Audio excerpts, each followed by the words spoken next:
just in case you have no clue who Kyle Rittenhouse is, here's a little reminder. People are getting injured, and our job is to protect this business, and part of my job is to also help people. If there's somebody hurt, I'm running into harm's way.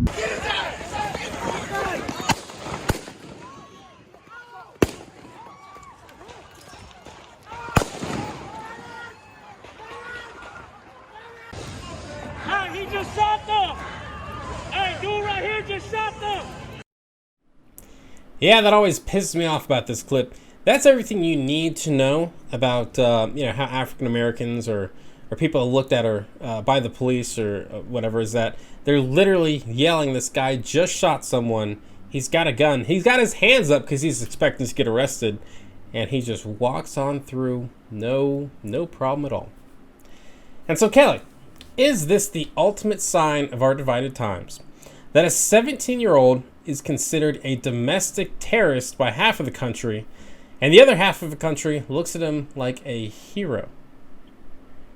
I mean, at best, this is a dumb kid who, got his head filled with, some pretty scary ideas and made some dumb mistakes and got a couple of people killed through his direct actions.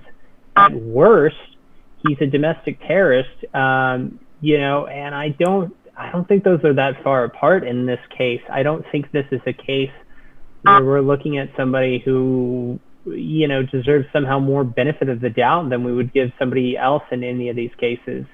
This is somebody who got a gun and went to put himself in a situation to use it and used it. I don't think it's really any different than if he had shot a couple of people while knocking over a convenience store.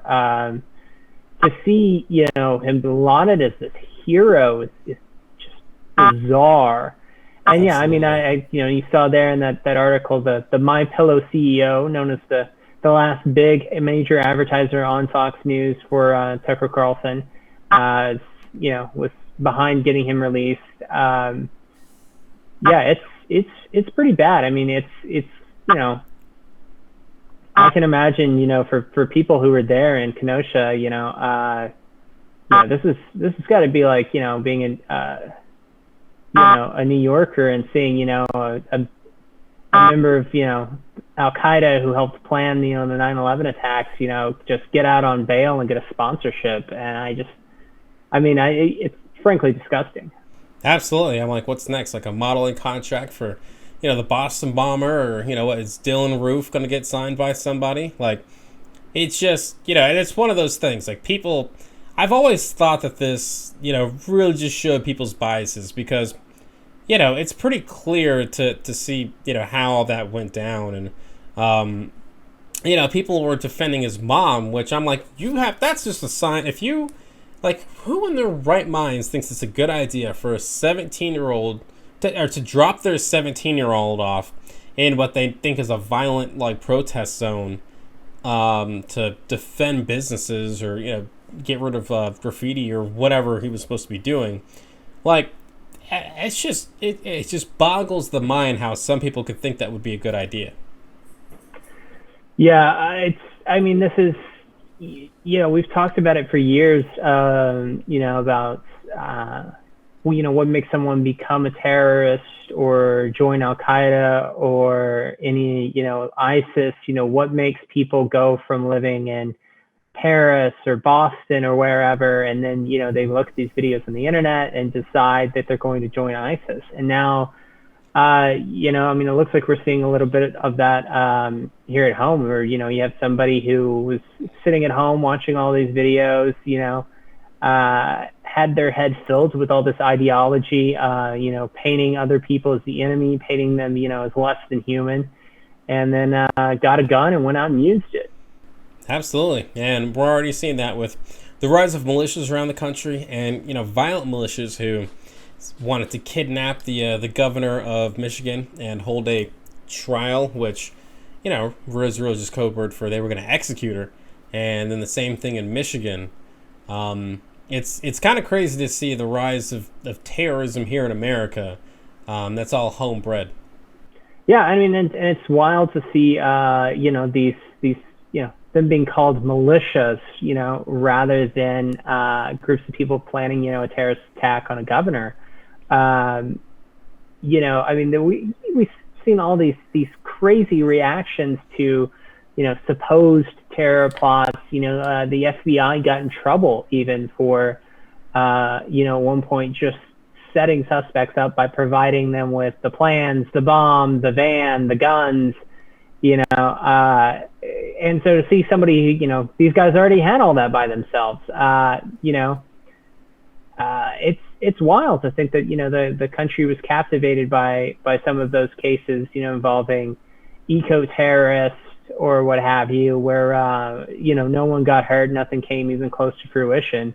And then now we have a lot of these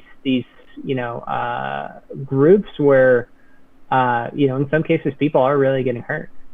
Absolutely. And I do always kind of find it how these guys, some of these militias, some of these groups, they think like, oh, we're the real patriots. We're the real, we're the patriots here. And I'm like, if this was if this was 1776, we all know what side y'all would have been on. Yeah. It's hard to see, the threepers as, some people who would have actually participated in the American Revolution, or at least on the American side. Because I certainly, it's these people fighting to uphold conservatism. I don't think they would have been fighting for revolution. Probably not. I mean, from what I grew up knowing about conservatives, I don't think kidnapping governors and executing them was, I don't remember that being a part of the party platform. No, I don't remember that being in the rule book before. Seems like we now have some kind of exemption to it now that these, people are not being, just entirely condemned. Absolutely. I guess if you can't beat them, form a militia. Hey, what's going on, everyone? Thank you so much for watching Citizen Pete. I really appreciate it. If you haven't already, click that little subscribe button, maybe the like button, and hey, maybe just leave a comment. I want to know what you're thinking. What do you think about all the politics, the news, and all the stuff that's going on in our country?